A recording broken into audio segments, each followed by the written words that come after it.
Hello, dear perceptive souls. This is Bevan Neiman. I'm a life purpose coach for intuitive empaths, light workers, and conscious leaders. I help you to find a life that lights you up and help you to thrive while you serve and make a difference in our world. And these are collective energy readings. So, welcome. Of course, I do these on a particular date, but whenever you find it, whenever it resonates with you, that is what is meant for you. And I sense out there into our collective energy. I've been able to do this since I was a child, and I've just really been stepping into this part of mastering my own gifts and hopefully providing some insight on universal archetypes that affect us on an individual level as well as a collective level. So let's get started with the cards. And what really wanted to flow through today was this idea of, what if there is no universal truth? What if there's nothing like truth? And that makes people really nervous. Every time I've ever said that to someone, they get really upset. They're like, ah. And part of it is because we really want to have certainty, right? We like truth. We like, this is how it is. And what I say is, it's just a belief. It's just a perspective. What if there is no universal absolute truth in the world? So let's explore that. You can make your own decision. I never try to tell anybody what to believe. I'm just offering some possibilities for expansion for you. When we look out into the world today, particularly over this last week, I have seen so many different posts on social media and just hearing all these different perspectives on what's happening in our world right now. And mostly what I hear is, well, if you believe this, then you're an idiot. And if you believe that, then you're an idiot. And I can't believe you follow this person. And you need to read this article because it's the truth. And what I realized is there's just all these different life views, right? And all of them have a sprinkling of truth. They have a perspective that makes sense to that person, given their background, given their cultural upbringing, given their belief systems. Yeah, that feels really true to them. And when other people don't agree, when other people have a different perspective, it feels very dissonant for them. And this is what I believe is one of our biggest opportunities and our greatest challenges, is how do we hold space for the fact that other people are going to have different opinions than we are, and how to honor that diversity within ourselves and within each other, without needing to make someone wrong, without needing to change them, without needing to tell them how to do it, how to fix them, how to rescue them. So let's start with this energy here. All right, and so you can see this person just sort of in the darkness, right, looking down or up, depending on your perspective of this card. Yeah, they see there's something bright in the future, but right now they're just really in this place. And I think that as you sense into collective energy, those of you who are empathic and sensitive out there, you can just feel people getting into this space. Like, we've been home for a while. We've been isolated for a while. Our way of life has completely changed. We don't know what's coming in the future. We see, but there's just no details to what this might look like. We have a hope and a glimmer, but we're really tired of sitting in the darkness. We're bored. We're eating too much. We're not exercising enough. Some people are jammed in with all of their family, all of their kids, trying to homeschool, trying to do these things. Some people are all alone, feeling really isolated. And we've just kind of reached this mental and emotional state where we've kind of had enough, right? And of course, there are other people in parts of the world who are living literally in survival mode, and even here in the United States and in other more developed countries. And so it's we're trying to have this perspective of what happens next. And I think a lot of people this last week went into a really dark place with this. And I know I did as well. There was some real deep emotions around what was happening in my life, reflecting on everything, my past memories, what will my future hold? And this is one perspective. This can be one truth that we have, right? Is that, man, shit is falling apart. And what am I going to do now? And I have no idea what's coming. And I want to try to get back to normal. So here's one of the truths that we have. Then we have a bunch of people out there who are Nothing's happening. There really is no virus. You know what? We just need to go back to normal. Let's just, let's just go play and let's do, and let's, sun ourselves on the beach. And then some people are getting angry with them because this is their perspective, right? They're like, I'm the maiden and I'm just going to kind of be in the space. And the maiden is sort of naive. And again, we can see why people would get into this role too. So they have a truth, and they believe that like this is their perspective, and they are like, why is everybody in this energy? My gosh, like just snap out of it. Just get into this energy. We need to play. It's spring. Let's have fun. And we have these different perspectives.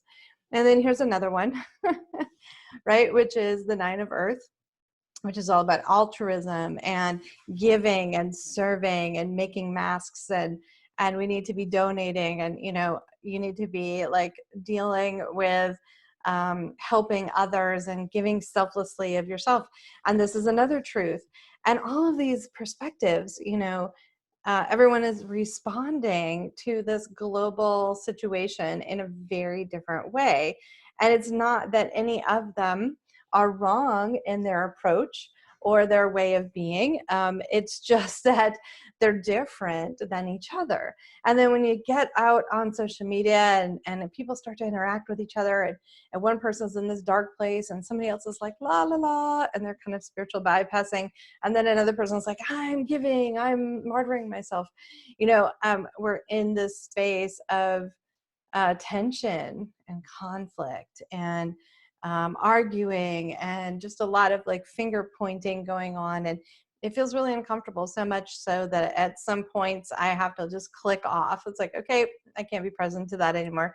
I understand all these different people, their perspective, why they're coming from that. Some people are for leadership, some people are against leadership. Like, I get all of that. Too much energy for me, too much energy. I need to disconnect. And what came up next was the council card, and this has come up several times. So there's obviously some really strong energy with this. So sometimes the council is someone outside of ourselves, whether that's the World Health Organization, whether that's a particular person that we like to follow online, whether that's a particular publication or news venue, or other people that we think are credible and experts and we think they have the truth. So we might go out and we might look for counsel right now because we're like, well, where should I be?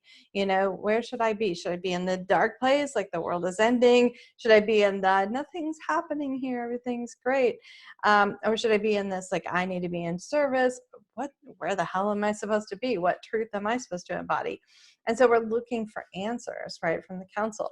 But the council is really, at least in this interpretation, and it is a master number here, number 11, it really is about tapping into our own wisdom and perhaps the wisdom of our ancestors and the wisdom of past generations, which have lived through things like this, these global pandemics and issues, and tapping into that and going, okay, if I just get quiet for a moment,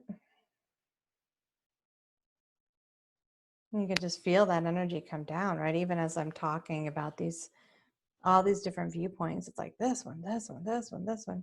And then you go, you just begin to quiet yourself. Coming back into your own counsel. When we start to realize that there's many, many truths. I like the word beliefs. I like the word stories. I like the word perspectives. I like the phrase, like, what I know right at this moment, more so than truth. I say, okay, so given what I know at this moment, how do I want to show up right here? What do I need to do or not do?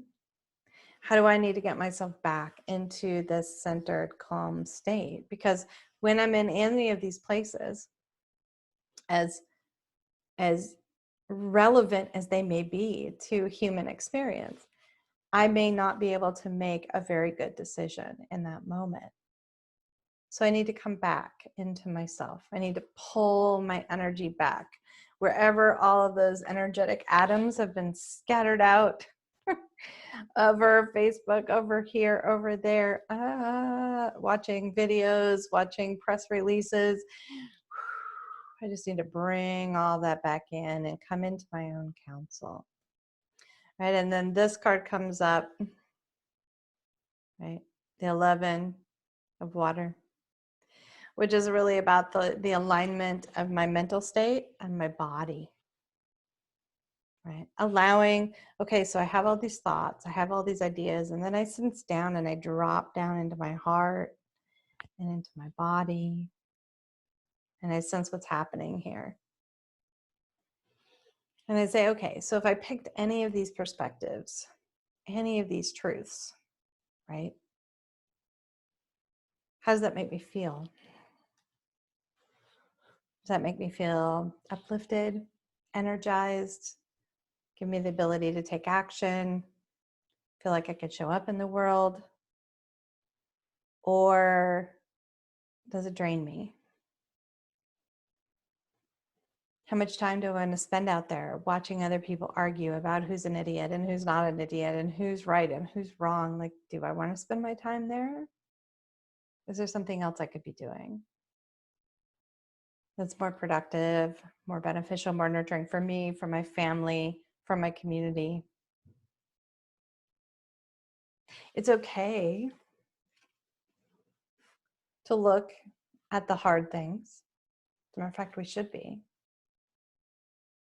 This is an opportunity right now for some of those things to be highlighted and for people to actually take a look. Do we want to wallow in that? Do we want to make this our universal reality, our collective reality? I don't think so, right?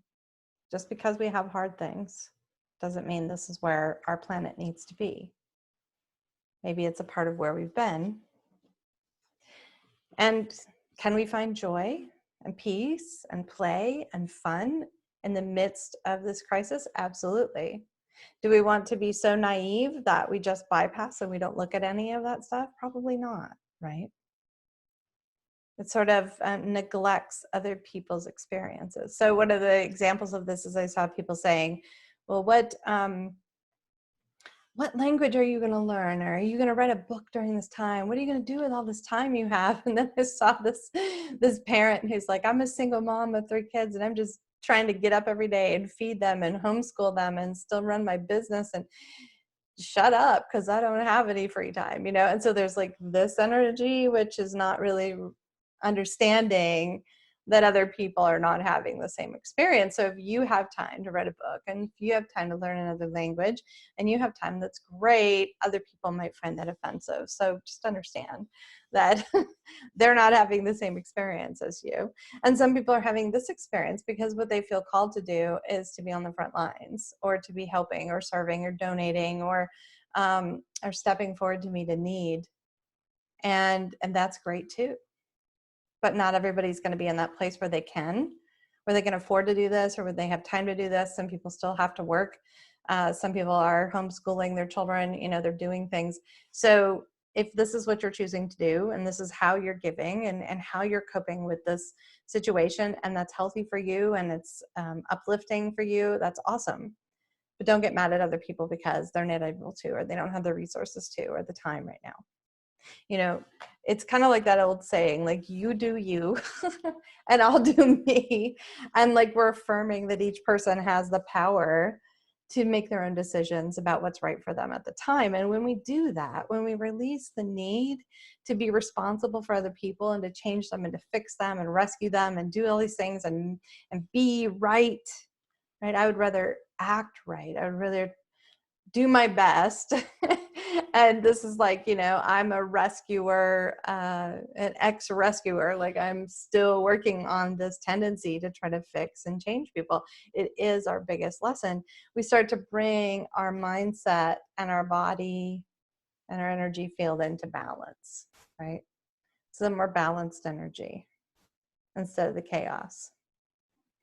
And then when we do that, instead of going out there and using our words and our energy to slice and dice and tear people down and tear each other apart and make other people idiots, and I don't understand why they don't believe what I believe, we start to like lay down the sword We go, okay, I know there's a lot of emotion here. I'm just going to offer that up. And man, I have done this so many times in my life. I have this really strong inner warrior, right? And I've had to get into this energy of alignment, light, allowing that to shine through and go, I don't need to be hacking and slashing anymore. And it's really challenging when we get into that survival mode mentality where we feel like we're in danger or we're not going to get enough of what we need. You know, it's very easy to get into that place, but we're being invited now to lay down the sword and to recognize that each person plays their own instrument in the galactic universal orchestra. I've talked about this before, right? I'm playing the cymbals and you're playing the bass and somebody else is playing the piano and someone else is playing the French horn. And, you know, we're all playing our own instrument and our own vibration is going on out here. And, you know, here's the council again, right? Like the council is there, the council of our ancestors, angel spirits, whatever you want to call them. And understanding that we're all playing a different tune. We're all exuding and expanding out a different vibration. And sometimes those vibrations are going to be in resonance with each other and sometimes they're not. And we're learning how to become more masterful at tuning our own vibration. And when we start to do this, when we start to lay down that sword, we can actually come more into alignment with the vibration. Let me see if I can show you better. So much glare. With the vibration that we're supposed to exude, right? But when we're in this place where we just need to make everyone wrong, we just need everyone to think like we do, to do what we're doing, to have the same experience. I mean, we're not. We're extremely diverse. We're meant to be diverse. If you look at nature, if you look at the way that the world and life was created, we are incredibly diverse and we're meant to be that way. And this is our largest opportunity, is to accept that and to honor that and say, here's how this is impacting me. Here's what I'm choosing to do. What's happening for everyone else out there? Can you imagine that kind of post as opposed to, here's what you need to believe, right? That's very, very different. It's very different. I'm not calling someone an idiot or saying, wow, this is my experience. What's your experience? How's this happening for you? Oh, thank you for sharing. That really opens me up to a deepening of an understanding of what else is possible. And that every soul is having this different viewpoint of what's going on now, and a different home experience and a different work experience and a different financial experience and a different visceral body and emotional experience. And I'm honoring all parts of that. And I'm not needing anyone else to be experiencing things just like I do in order to be okay. Right? So we want other people to understand this is what I'm going through, but we don't need that actually to be okay. Right? And I love this card, the Sorceress of Light. Check her out. Do you think that she needs anyone else to understand her particular situation in order to be okay? Look how okay she is just on her own. I mean, she's got this mountain as her foundation, and there's volcanoes in the background erupting, shit going on, you know, but she has this immense wisdom just blossoming out, right? And look at all the light activation, right? All the light language coming out. Right? She's the sorceress of light. She doesn't need to make anyone else wrong. She doesn't need anyone else to have her particular experience. She understands that there is a rainbow of diversity here that is humanity, that is our souls. And Hayaka, I'm not sure if I'm saying that correctly, her name translates as she who lifts darkness. Boy, we could sure use a little bit of that, right? Let's bring her in for this, right? We need to start embodying this. What are we moving towards? You know, there's a lot of fighting against all kinds of things. So if we lay down this sword, lay down this darkness, right? This part where we feel in despair, and we start to come into our light, start to lay down that sword, start to understand and have compassion for each other, for ourselves, understanding we're all going through experience that we've never been through before. And it's very emotional and it's very challenging, and everyone's doing the best they can, and their experience doesn't have to match yours. So her name translates as she who lives darkness. Hai is from the lifting of the hip, and Aka means shadow. As patroness of sacred dancers, she reminds us with a simple movement of our hip, we can move into the dance and connect with joy. It is said that one of the first things that a shaman will ask of a person who is plagued by demons, or in our modern parlance, unable to summon the energy for their truthful fulfillment and sacred purpose in the world, is, when is the last time that you danced? Dancing, whether literally moving your body to music or symbolically in whatever makes your being light up, is a way to invoke aliveness. So you can tap into the joy that counteracts, darkness. Consider what makes you feel like your soul is dancing. Make time and space for it in your life as a practice for sustaining and strengthening your spirit. Part of her divine purpose is bearing the clouds, providing rain, thunder, and lightning. Her wisdom reminds us that movement can be healing. You know, when we start to feel that stuck energy and we feel like, I'm just like so confined, maybe we need to get out. We need to take a walk. We need to try to get into the forest or wherever you can get your feet on the ground. We need to move our body. We need to turn some music on. We need to do some yoga, whatever that looks like for you. Do a crazy dance with your kids in the living room. When we get into this place where we're feeling constrained and you know the emotions start to be closed in, we need some kind of release. And this is about bringing the mind and the emotions and the body into alignment, right? So we need that release. When energy becomes stagnant, we can struggle. This doesn't mean that we need to abstain from rest, because true rest allows energy to circulate throughout our being. This is why we emerge from rest feeling renewed and refreshed. And I don't know about you, but lately a lot of people in my circle have said they've had a lot of trouble sleeping at night. I've been up until about 3 o'clock in the morning and taking naps during the day. So this is why we need that rest period, right? But movement to circulate energy means flowing in relationship with our bodies, mind, and souls, trusting our inner rhythms. Most of our modern lifestyles make it difficult to live in an honest relationship with the mind and the body. It can be tricky to find the time and place to authentically and spontaneously honor our need for expression and flow. So we summon our wisdom and creativity to find a way. We must be willing to move with the storm wisdom, or we shall be moved by the storm wisdom around us. So we have all this storm wisdom inside of us, right? Which is what she's bringing out. And the 4, 0, comes down into a place of seeking stability, right? She's balanced. Yep, there's all this storm. There's all these volcanoes, right? We've got this eruption of emotion going out there in the world, and yet she's very balanced. But these wings aren't folded up. They're actually out. They're right. And I think that if we just did a little bit more of self-compassion, we did a little bit more movement, get out of this stagnancy. Stagnancy can not only just happen in the body, but stagnancy can happen in the mindset. You know, when we start to think, this is the experience, this is the truth, this is the box. And then there's a lot of other things out there that we haven't explored. So if we just move this way, we touch, and we move this way, and we touch, and we say, what about this? What about this?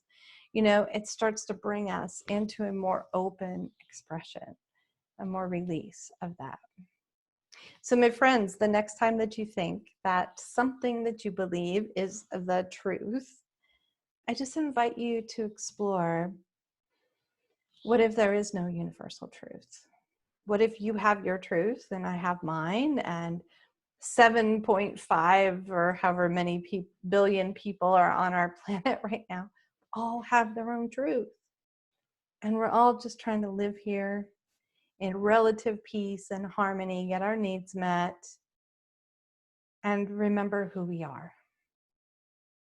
So when we stop and we start to go within and we tap into the council, and we tap into this universal energy, we realize although we all look different, we have different ideas, we have different experiences, in fact, we are all part of the oneness. And therefore, there is this heart space to come into compassion, to make space and room for more than one truth, for a multitude of truths, for a rainbow of experiences of truths on this planet. And that brings us into this balance point where we don't have to make it right and wrong. We make it about all of the different aspects. And when we don't need to fight, when we put down the sword and say, you know what, I'm done. I don't need to prove anything. Don't need to argue about anything. And the more people that start to get in that energy of, let's look at what we're going to move towards. Let's get out of this darkness and let's figure out what's here, right? Let's move towards this. Let's co-create that. Let's make that together. Then we're not coming from a naive place. We're coming from a place of joy. Because I don't know about you, but I like to skip like the maiden through the meadow and play with the bunnies and see this is the new creation of our new world. So we have that ability now. We have that ability, but it takes self-control, it takes awareness, it takes wisdom. Even when things are erupting around you and other people are not staying in that place, how do we stay in that place? How do we role model that composure, that acceptance, that inclusiveness? So I thank you for being here today. I invite you to sense in to your own counsel. Tap into your ancestor spirits. Get your mind and your body and your spirit and your soul in alignment. Realize there's a lot of different perspectives out there. You can be present to it as much as you want to, and then if it feels overwhelming, you can back away. And actually in those moments, there's nothing to do, nothing to prove, nothing to say. Don't have to argue. Don't have to make other people wrong. How are you going to funnel your energy, your time, your attention into something that's more uplifting and affirming for you and for your family and for your community and for our world? That's what I'm focusing on. Is how do I do that? And I'm not trying to do that perfectly. I have those days when I feel like this. I'm like, crap. And I have those days when I'm like, la, la, la, I just want to bypass it and eat ice cream. And I have those days when I'm like, I need to get out and serve. I need to get out and serve. And all of those things in between. And this is all normal and this is all fine. And I offer one-to-one coaching. I have some group programs. I'm also the co-founder of 1millionempaths.com, which is a beautiful online sanctuary for empaths and light workers and conscious leaders. So if you need a place to come and be uplifted and nurtured and meet your tribe and master your gifts and help amplify your work in the world, please consider joining us. You can get all of that information in the description box below. I thank you so much, and I look forward to connecting with you soon. Namaste.